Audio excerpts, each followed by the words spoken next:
everyone, welcome back to our channel. In the previous episode, we learned Hello World code.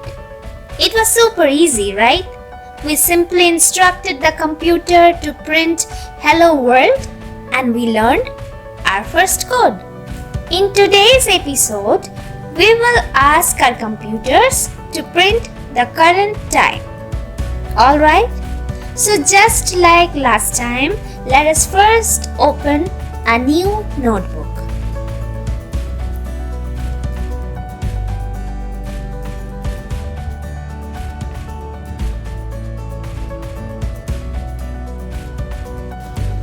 Let's change the file name.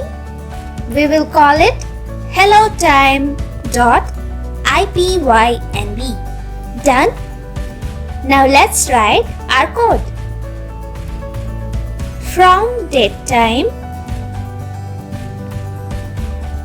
import datetime. Next line, current underscore time equals datetime dot now parenthesis.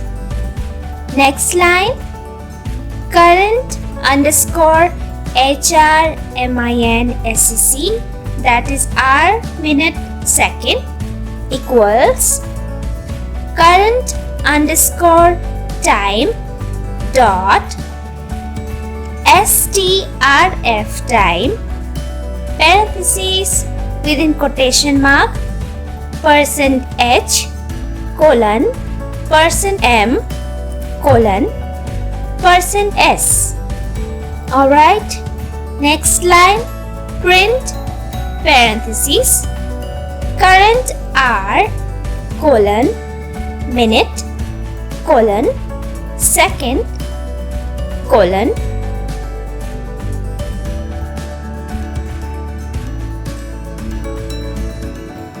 next line, print current underscore HRMINSEC.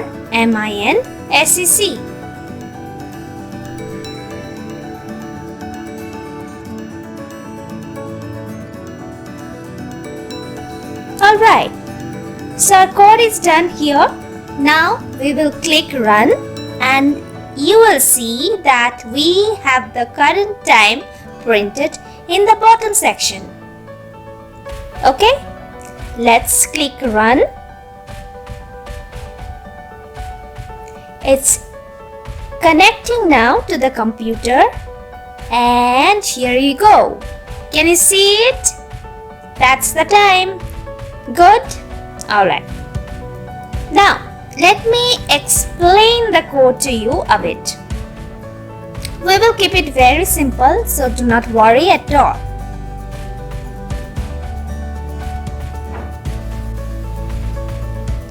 The first line of the code is to tell the computer that you must use datetime from the organizer.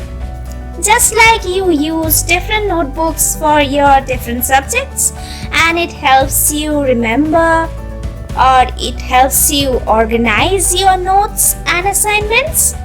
In the same way, commands are organized by packages and we can tell the computer which packages need to be used for a particular program.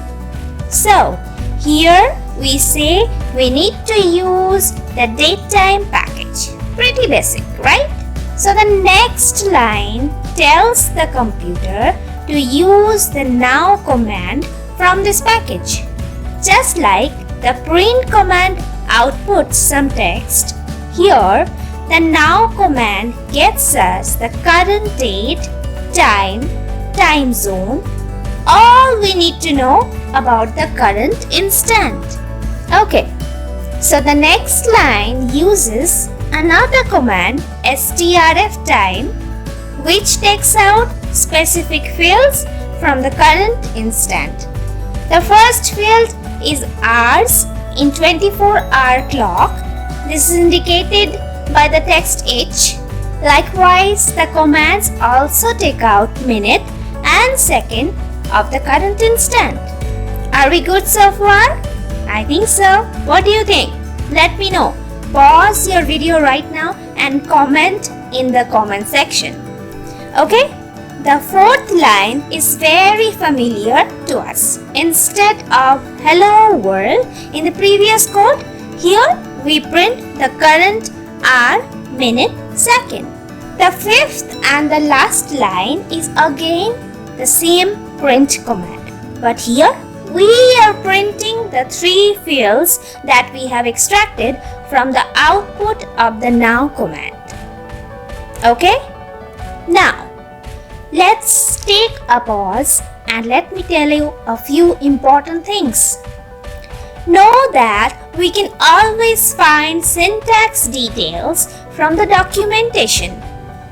Remember, our syntax is a format. We don't need to focus on memorizing the formats at all. It is the concept and only concept that would take us a long way ahead. Before we close, let me also tell you a fun fact. Did you happen to notice that the time our code has printed doesn't match the time in our watch? Do you know why? This is because our code is not running on our laptop. What do you think about that? It is actually running on some computer in Google Colab. And Colab uses UTC as its default time zone. That's the reason it is not matching our local time. Still, let's verify that for the sake of our confidence. What do you say? So, open another tab in your computer and we will do a search for the current UTC time. Alright? It should match with our code's time. So at the same time, we will also run our code once again. Okay, the time is printed here. Now we will refresh our second tab, that is the UTC time, and see it matches perfectly. What do you say? Are you excited now? Okay then. That's all for today. I will see you soon. Till then, happy coding! Ciao!